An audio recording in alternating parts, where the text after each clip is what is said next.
아멘.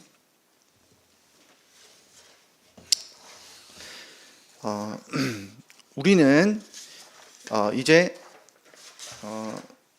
갈라디아서의 가장 어려운 장에 들어오게 됩니다.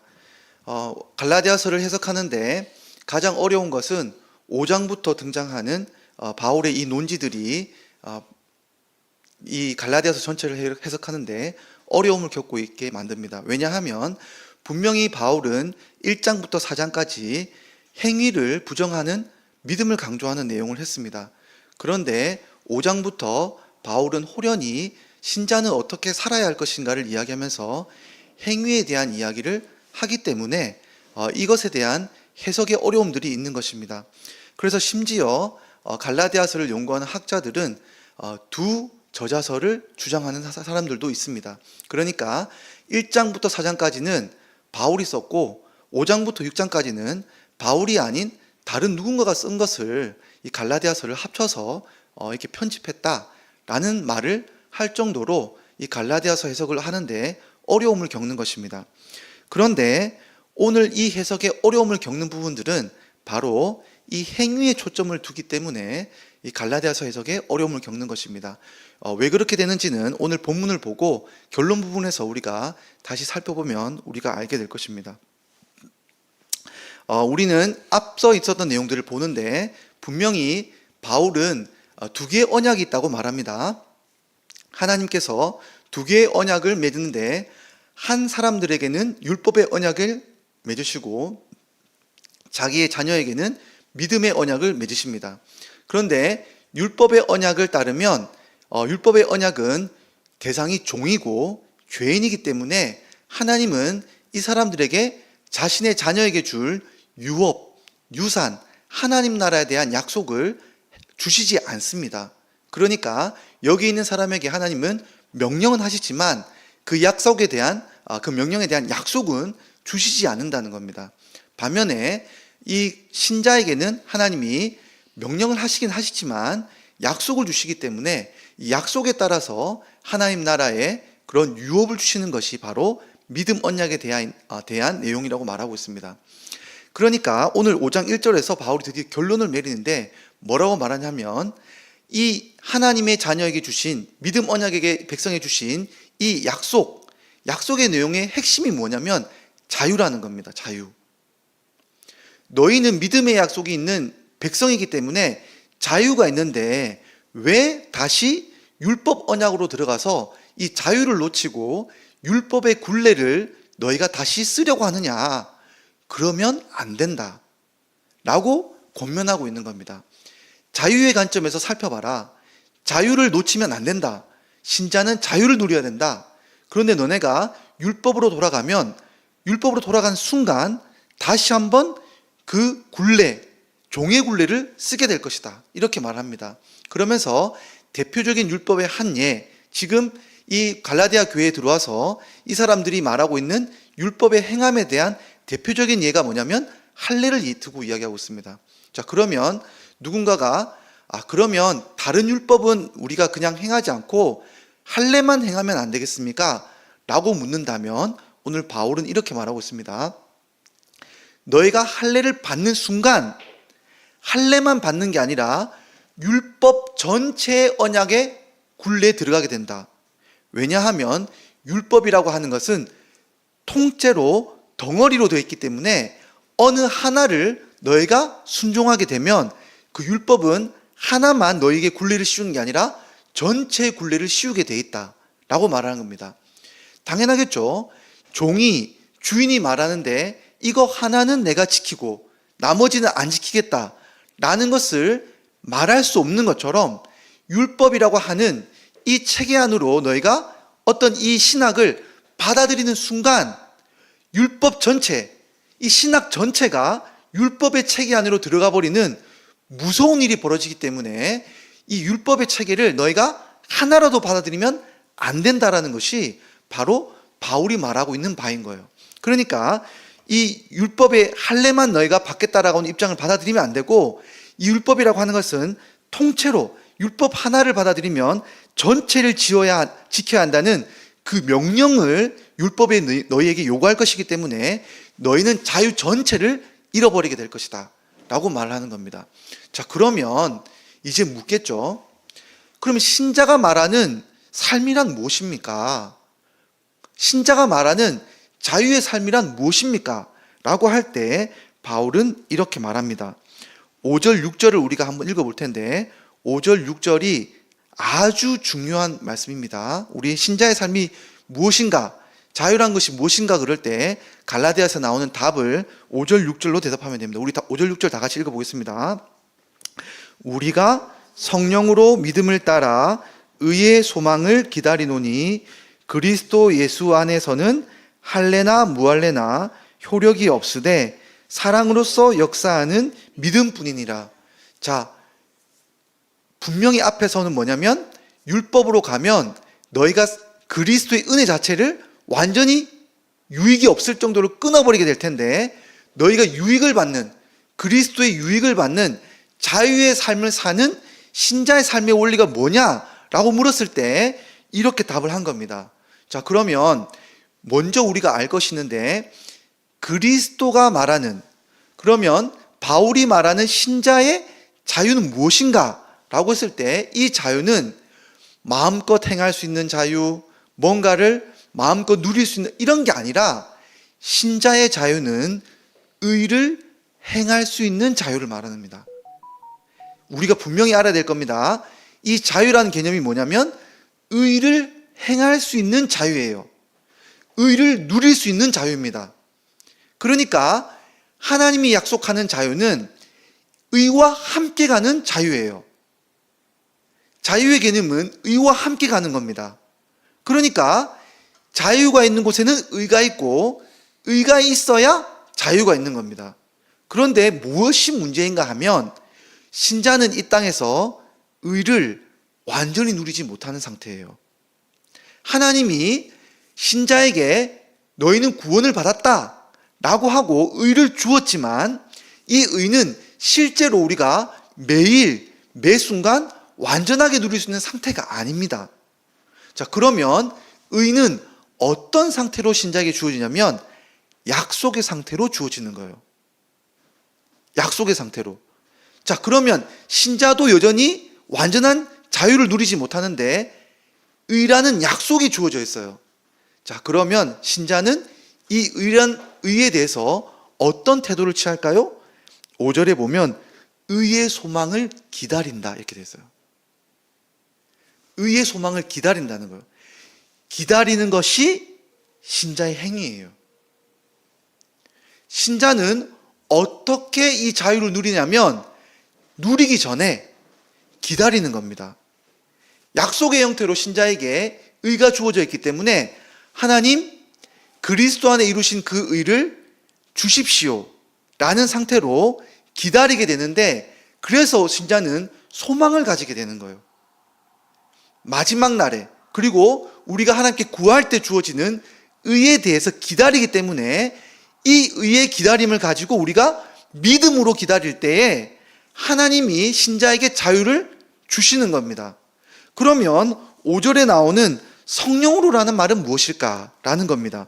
성령으로 믿음을 따라 의의 소망을 기다리는 것이 신자가 이 땅의 삶을 살아가는 방식이고 자유를 누리는 방식이라고 되어 있습니다. 자, 성령으로란 말은 우리가 알기가 힘듭니다.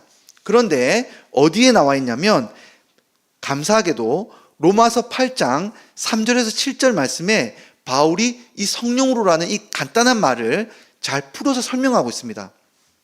제가 읽어 드릴 텐데 잘 들으시기 바랍니다.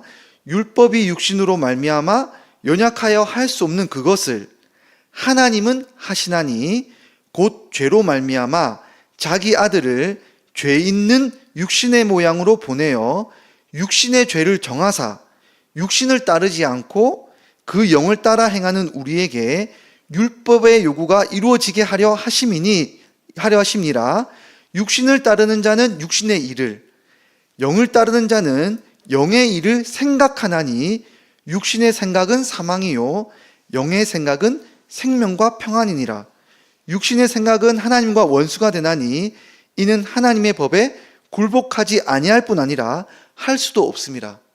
자, 무슨 말씀이냐면 성령으로라고 하는 말은 성령께서 신자 안에 생각을 주신다는 거예요. 이 생각의 내용이 뭐냐면 방금 말씀드린 하나님의 약속, 의의 소망이에요. 성령은 우리에게 계속해서 육신에 있는 사람은 절대로 이 의의 소망에 대한 생각이 나지 않습니다. 성령에 있는 소망에 있는 사람은 성령께서 끊임없이 소망의 말씀을 주세요. 이 소망의 말씀이 뭐냐? 육체를 죽여야 살 거라고 하는 소망이에요. 모든 사람들이 육신의 소망을 따라 살아갑니다. 그런데 성령님만이 어떤 약속을 주냐면 너는 그리스도를 받지. 예수님이 육체를 죽이고 난 다음에 부활의 영광된 몸을 입은 그 일을 기억해. 소망이야. 그것이 주어질 거야. 라고 하는 약속을 신자에게는 계속 떠올리게 하신다는 거예요. 이것이 신자 안에서 벌어지는 일들이에요. 예수 믿지 않는 사람에게는 이 갈등이나 이 생각의 소망이 주어지지 않습니다. 여전히 신자도 고통을 받아요. 육체를 따르고자 하는 고통이 있습니다. 그런데 어떤 일이 벌어지냐면 너무나 이 땅의 성공, 너무나 나의 정욕, 이 땅에 있는 나의 기쁨을 위해서 살아내고자 하는 그런 욕구들이 나 안에 있을 때 뜬금없이 내 안에 성령님께서 하늘의 영광의 소망을 들려주신다는 거예요. 약속의 형태로. 이게 약속이 있는 게 아니라, 육체가 약속이 있는 게 아니라 나에게 약속이 있어. 그리스도에게 약속이 있어. 내가 지금 말하는 이 영광의 약속을 다시 한번 너에게 알려줄게 라고 했을 때 신자는 어떻게 반응해야 될까요? 이때 믿음으로 반응하는 겁니다. 생각이 난다고 다 우리가 그것을 따를 수 있는 게 아닙니다. 성령님께서 우리 안에서 이 영광의 약속을 계속 들려주실 때 신자는 믿음으로 이 약속을 붙잡는 거예요. 붙잡게 되면 무슨 일을 할 수 있을까요? 기다리게 되는 겁니다. 믿음이 주어질 때 주님, 방금 성령님께서 주신 이 약속을 내가 지금 누리고 있지는 않지만 주님, 그리스도께서 이루신 의를 제게 지금 당장 주십시오. 하늘의 영광을 보여주십시오. 하늘에 소망이 있는 주님이 약속하신 그 평강과 기쁨, 의, 거룩을 주십시오. 라고 소망을 갖게 되는 거예요. 그러면 실제 하늘의 의를 조금씩 주시면 신자는 그 의가 주어진 순간 자유를 누리는 거예요. 이것이 신자가 삶을 살아가는 메커니즘입니다. 그러니까 오늘 이 말씀을 따라 신자의 삶의 원리가 드러난 거예요. 성령으로 믿음을 따라 의의 소망을 기다리는 방식으로 신자는 자유의 삶을 사는 거예요. 너는 이런 방식으로 신자의 삶을 살려고 해야지 율법에 있는 행위, 명령, 이것을 통해서 내가 지켜나갈 때 하나님이 의를 주시겠다고 하는 이 방식을 따라가면 안 된다는 거예요. 그게 아니라 하나님이 주신 약속을 내가 기다림으로, 그 약속을 믿음으로, 성령의 생각을 내가 받아들임으로 우리가 살아가는 것이 신자의 삶의 방식이라는 거예요. 자, 그러면 질문이 하나 더 남습니다. 그렇다면 그 믿음, 나는 성령으로 주시는 그 생각을 받아들이려 하는 믿음이 안 생기는데 이 믿음을 어떻게 하면 내가 가질 수 있을까요? 라는 질문에 대하여 바울 선생님이 친절하게도 6절을 가지고 설명을 하는 거예요. 그리스도 안에서는 할래나 무할래나 아무짝에도 쓸모가 없다. 너희가 얼마나 잘 행동하는지, 너희가 얼마나 의의 행동을 순종하는지, 그런 것은 중요하지 않고 너희가 믿음이 중요한데, 믿음은 어떻게 오느냐? 사랑으로서 역사하는 믿음이다. 이렇게 이야기하는 거예요. 사랑으로서 역사하는 믿음이라는 거예요. 자, 우리가 부부관계에 있어서 상대방을 믿어요. 그런데 상대방에 대한 약속, 말을 믿을 때 그 약속과 믿음을 믿는다고 하는 그 믿음은 그 말에 대한 믿음이 아닙니다. 왜 그 말을 믿냐면 대상이 있는 거예요. 대상을 사랑하기 때문에 그 약속도 믿게 되는 거예요. 우리가 예수님께서 주신 이 약속, 의의 약속을 왜 믿을 수 있냐면 십자가에서 죽으신 그리스도라는 그분, 하나님의 아들을, 자기 아들을 보내주신 그 하나님이란 그 대상을 우리가 바라보면서 얼마나 사랑이 있으신지를, 얼마나 영광스러운 존재이신지를, 얼마나 존귀한 존재이신지를, 그리고 나를 사랑하시는 분이신지를, 그 대상을 내가 바라보며 믿고 사랑하게 될 때 그 약속도 내가 믿게 되는 겁니다. 그러니까 믿음도 무엇과 함께 가냐면 사랑과 함께 가는 거예요. 이게 고린도전서 13장에 나오는 말씀과 연결되는 겁니다. 사랑이 있을 때 믿음이 있어요. 그런데 믿음이 있어야 소망이 가는 겁니다. 그러니까 우리가 무엇이 필요하냐면 예수 그리스도를 바라보며 그 대상에 대한 행하심을 보고 사랑하며 그 말에 대한 약속을 믿을 때, 십자가와 부활을 우리가 바라보며 믿을 때 우리 또한 소망을 가지게 되고, 그 소망을 가진 우리가 기다릴 때 하나님께서 우리 안에 실제 당신의 약속을 이루어 가시는 것이 신자의 삶의 메커니즘이라는 거예요. 이게 신자의 행위예요. 신자의 행위. 자, 그러니까 이렇게 이야기를 하면서 바울이 말하는 것이 무엇인가 하면, 너희가 이렇게까지 다름질을 잘하더니 누가 너희의 이 다름질을 막아섰느냐? 분명히 바울이 가르쳐준 이 메커니즘으로 신자의 삶을 살아왔고 기다리고 그 자유를 누리고 살아왔는데 왜 너희가 이런 일들이 없어졌느냐? 누룩이 온 덩이에 퍼졌다. 율법이라고 하는 이 누룩이, 하나의 이 누룩을 받아들이는 순간 너희 전체 신자의 삶의 메커니즘이 다 망가져 버렸지 않느냐? 그러니까 내가 너희에게 말하는데 언어 유의죠. 너희의 살을 뵐 게 아니라, 할례를 뵐 게 아니라 너희를 어지럽힌 그 사람을 베어버려라 라는 것이 오늘 바울이 말하는 이 말씀의 본문의 결론이에요. 어떻게 신자가 살아내야 될 것인가?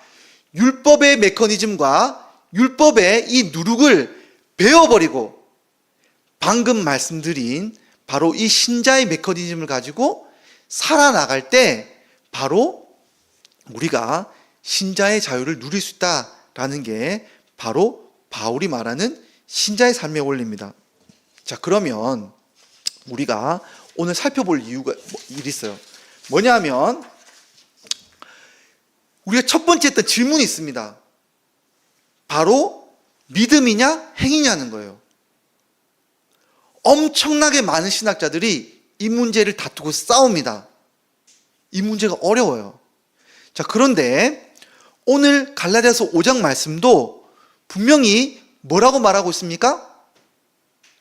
기다리라고 말하지만 그 기다림 뒤에는 무엇을 추구하고 있냐면 행위가 추구함이 분명히 포함이 되어 있어요. 우리가 다음에 보겠지만 성령의 열매라고 하는 것이 행위로 연결되는 부분들입니다. 분명히 행위가 있단 말이에요. 자, 그러니까 우리가 다시 한번 질문을 하게 되는 거예요. 믿음입니까? 행위입니까? 분명히 믿음 안에도 행위가 있지 않습니까? 믿음만 하고 행위가 안 하는 게 말이 됩니까? 라고 하는 이 내용 가운데 심지어 유튜브에 보면 신학과 관련되어 있는 그런 교수님들이 나와서 하는 이야기가 있어요. 한국 교회를 망친 게 바로 이 믿음 신학이다. 행위는 부정하고 믿음만 말했기 때문에 한국 교회가 망하지 않느냐, 이런 말까지 서슴없이 하는 것을 보게 돼요. 그런데 우리가 다시 한번 이 내용들을 살펴볼 필요가 있습니다. 믿음과 행위의 관점이 아니라 행위의 관점에서 믿음과 행위를 보다 보니까 이런 논쟁이 생기는 거예요. 행위를 중심으로 보지 않고 우리가 뭘 바라봐야 되느냐? 율법의 행위와 믿음의 행위가 어떻게 다른지 다시 한번 정리할 필요가 있어요. 그럼 믿음의 행위와 둘 다 행함이 없는 게 아닙니다. 믿음에도 행함이 있어요. 그런데 믿음의 행함과 율법의 행함이 어떻게 다른지 정리할 필요가 있습니다. 먼저 율법의 행함이 있는데, 율법의 행함이란 첫 번째로 전제 조건이 있어요. 뭐냐 하면 하나님이 주신 약속을 거부하거나 약속을 받지 못한 것이 전제가 돼 있어요. 율법의 행함을 하는 사람들은 하나님이 먼저 약속을 주신 것들을 거부하는 일들이 벌어져요. 약속을 거부합니다.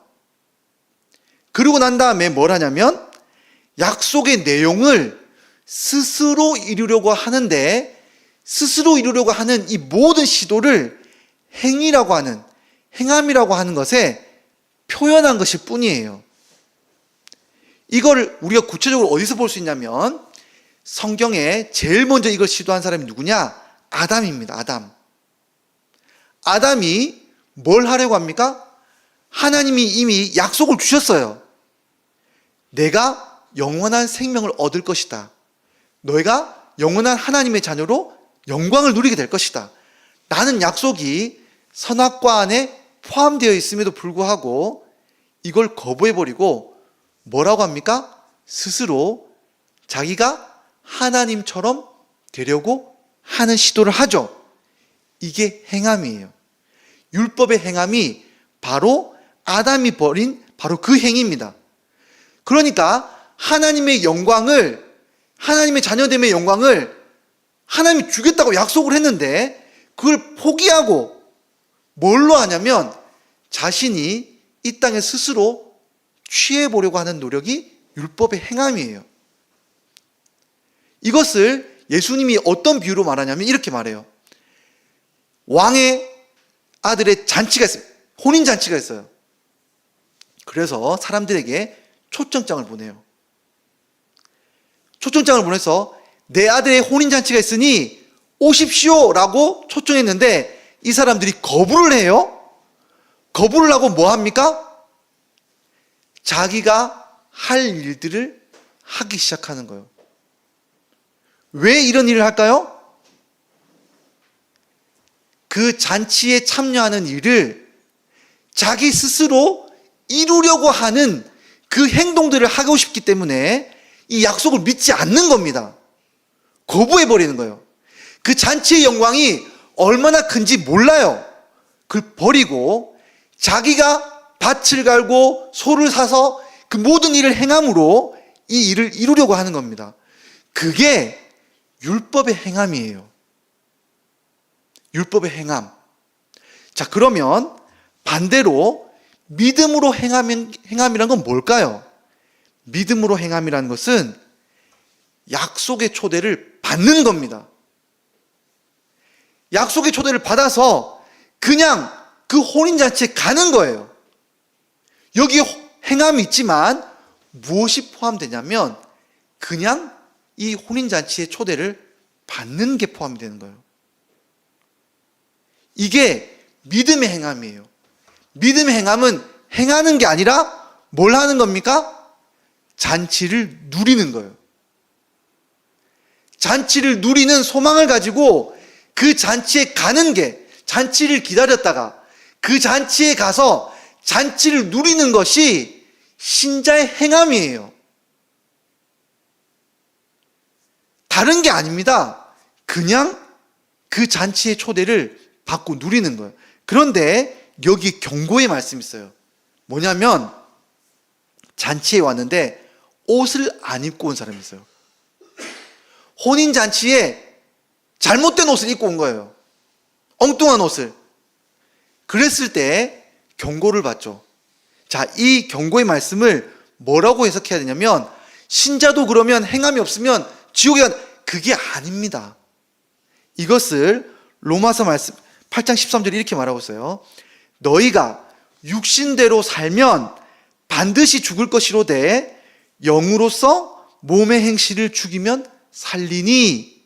이건 무엇을 말하냐면 신자들은 이 땅에서 기다리면서 잔치를 실제로 누려야 실제 잔치에 참여할 수 있게 된다는 초대의 말씀이에요. 신자는 진짜 이 약속의 초청장을 받아야 된다. 이 땅에서 너희가 붙잡고 있어야 된다. 그걸 말하는 것이지 행위의 관점에서 이야기하는 게 아니에요. 그러니까 신자의 행위는 뭐냐면 누리는 것을 기다리고 실제로 누리는 것을 신자의 행위라고 말하는 거예요. 약속을 누리는 것이지 우리가 그 잔치를 스스로 벌이는 게 아니에요. 우리 스스로 잔치를 만들어가는 게 아니라 잔치에 참여하는 거예요. 이게 신자 행위입니다. 이게 바로 본문의 내용이라는 것을 우리가 잘 받아들일 필요가 있어요. 자, 그래서 이것을 다시 한번 좀 신학적으로 정리를 하려고 하는데 이게 우리가 본문의 내용도 중요하지만 교리적으로 접근하는 것도 좀 필요해요. 좀 어려운 이야기지만 간략하게 다음에 우리가 구원론에서 가르칠 내용이긴 하지만 교회사 안에서도 이 문제가 너무나 많이 있었기 때문에 잠깐 정리할 필요가 있어요. 자, 하나님의 명령을 우리가 어떻게 해석하느냐라고 했을 때 아주 크게 교회사적으로 교리적으로는 세 가지 입장이 있어요. 첫 번째 입장을 펠라기우스라고 하는 사람의 입장이 있어요. 이 펠라기우스라고 하는 사람이 초대교회 유명한 수도사이기도 하고 신학자이기도 했던 사람인데 이 사람은 이렇게 말했습니다. 하나님이 명령했으면 지켜야지. 하나님이 지킬 수 있으니까 명령한 거지. 안 지키면 신자가 아니고 지켜야 신자다. 하나님이 명령했으면 지켜. 행위로 드려야 돼. 이게 펠라기우스라는 사람의 입장이에요.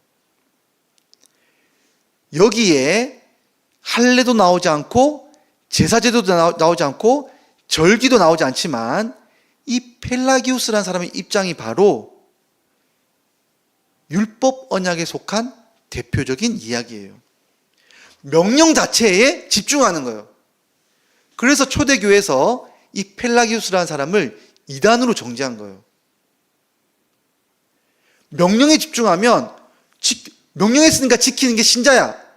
이 입장이 맞는 것 같은데 이게 하나님이 주신 입장이 아니라 누룩이란 거예요. 누룩. 자, 두 번째로 이 입장이 폐기되고 나니까 가톨릭이라든지 웨슬리라고 하는 감리교를 맡는 사람이라고 하든지 이 사람들이 절반만 이 펠라기우스 입장을 취하는데 이것을 반펠라기우스 입장, 세미펠라기우스 입장이라고 말해요. 자, 이 사람들은 뭐라고 말하냐면 이렇게 말합니다. 하나님이 예수 믿는 순간 우리가 믿음으로 구원을 받지, 이렇게 말을 해요. 믿음으로 구원받는데 믿으면 무엇이 주어지냐면 성령님께서 믿음을 행할 수 있는 씨앗과 자질을 주신다는 거예요. 그러니까 신자는 이제 성령을 받았으면 뭘 해야 될까요? 행위로 이제 성령을 따라서 이 행위를 드려야 참 신자다 라고 하는 것이 세미펠라기우스 입장, 반펠라기우스 입장이에요. 이 입장을 고수하는 게 누구냐면 가톨릭과 감리교의 입장이에요. 열심히 있죠. 자, 그런데 이 사람들의 입장을 뭘로 해석할 수 있냐면, 왕이 초청장을 주는데 초청장을 주면서 내가 초청장에 자격을 줬으니까 들어올 때 값은 네가 벌어서 가져와. 이 입장하고 똑같은 거예요. 반만 값을 지불한 거예요. 나머지 반은 신자가 삶을 통해서 하나님께 갚아야 되는 거예요. 이게 반펠라기우스 입장이라는 겁니다. 행위의 관점에서 보는 거예요. 자, 그런데 개혁파라고 하는 입장은 뭐라고 말을 했냐면 이렇게 이야기하는 거예요.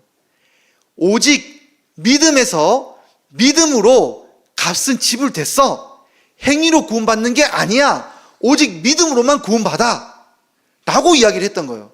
자, 그러니까 사람들이 이해가 되겠습니까? 뭐라고 반발하겠어요? 그럼 행위는 어떻게 할 거야? 라고 끊임없이 많은 사람들이 반문하고 따져 물었던 거예요. 이 입장이 오늘도 우리 안에 있는 겁니다. 개혁파가 이 이후의 입장, 신자로서 구원받는 것에 값을 지불하는 것을 잘 설명했지만 믿고 난 이후에 신자의 삶의 행위의 값이 무엇인지를 잘 규명하지 않았기 때문에 오늘날 한국교회의 문제는 믿음의 이 행위를 제대로 설명하지 않았기 때문에 벌어진 일들이지 행위가 없어서 벌어진 문제가 아니에요. 신자에게 여전히 행위의 관점에서 말하면 안 됩니다. 뭐냐? 이 행위는 잔치 안에 우리가 먹고 누릴 수 있는 잔치 안에 있는 누릴 수 있는 우리 축복 중에 하나일 뿐이에요. 행위는 초청받아 가서 우리가 누릴 수 있는 그 안에 있는 음식이지 우리가 값을 지불해야 할 것이 아니란 말이에요. 행위를 우리가 이렇게 보는 순간 또다시 이 누룩이 우리를 잡아먹어요. 종의 멍에가 돼서 어떻게 우리가 살아내야 할지에 대해서 생각하게 된다는 겁니다. 아닙니다, 여러분. 아니에요. 신자가 행함을 드리는 건 마땅합니다. 마땅해요. 근데 하나님께서 이 명령을 주실 때는 뭐라고 말을 하냐면 초청으로 명령하시는 겁니다. 초청으로 명령하시는 거예요. 내가 있는 이 명령 안에 생명이 있으니 너희는 이 의의 소망이 있는 이 약속을 너희는 기다려라. 내가 줄 것이다. 그러니 이 명령을 성령께서 소망을 주실 때 여기 명령 안에 있는 그 소망이 있든 생명이 있다는 것을 그리스도의 십자가 앞에 있는 소망이라는 것을 알려주실 때 우리는 정말 믿어야 돼요. 사랑으로, 예수님의 이 사랑으로 믿을 때 이 믿음 안에서 성령께서 우리의 그 의를 이루시고 주시는 거예요. 그러니까 신자는 행함을 바라보는 게 아니라 초청장을 바라봐야 됩니다. 믿음을 주어질 때, 믿음을 바라볼 때, 하나님의 그 약속을 바라볼 때 하나님이 믿었어? 그래, 내가 의를 줄게. 의의 영광에 참여해. 누려. 하나님은 자유를 주시기 위해, 신자가 누리기 위해 의의 초청장을 주시는 것이지 우리가 값을 지불하기 위해 명령을 주시는 게 아니라는 거예요. 이걸 깊이 명심해야 됩니다. 하나님은 우리가 의로운 백성이 되기를 원하세요. 이루실 겁니다. 하나님이 이루시기 원해요. 우리는 기다리고 믿어야 됩니다. 정말 믿어야 돼요. 우리에게 행함이 없는 것은 믿음이 없기 때문에 행함이 없는 겁니다. 소망하지 않기 때문에 행함이 없는 거예요. 정말 잔치에 참여하지 않기 때문에, 하나님을 기뻐하지 않고 사랑하지 않기 때문에 우리 안에 이 신앙의 기쁨이, 신앙의 자유가, 신앙의 행함이 없는 겁니다. 행함을 말하기 전에 질문해야 돼요. 하나님을 사랑하고 있습니까? 하나님의 영광을 믿습니까? 하나님의 그 약속, 그 의의 약속, 그것을 진짜 바라봤습니까? 행위를 말하는 당신은 정말 자유합니까? 이걸 질문해야 되는 거예요. 자유 없는 행위는 거짓말이에요. 놀랍게도 율법에 있는 행위는 구속이지만, 굴레지만 신자 안에 있는 행위는 자유로운 행위예요. 이것을 우리가 명심하고 바라봐야 됩니다. 이 시간 이 말씀을 잘 묵상하고 우리가 인정하면서 하나님 앞에 기도의 자리로 나가도록 하겠습니다. 하나님, 주님이 우리에게 주신 그 풍성한 잔치가 얼마나 큰지 우리가 믿지 않고 바라보지 않고 우리가 이 땅을 속으면서 살아갔습니다. 어떻게든 은혜를 받았기 때문에 내가 하나님 앞에 값을 드려야 한다고 생각했는데, 하나님, 그게 아니라 하나님은 온전히 그 잔치를 누리기 위해 기다리고 계신 것을 봅니다. 주여, 믿음 없음을 용서하여 주옵소서. 이 시간 우리에게 믿음으로 소망할 때 의를 달라고, 기쁨과 영광을 달라고 이 시간 함께 기도하며 나가도록 하겠습니다. 기도하겠습니다.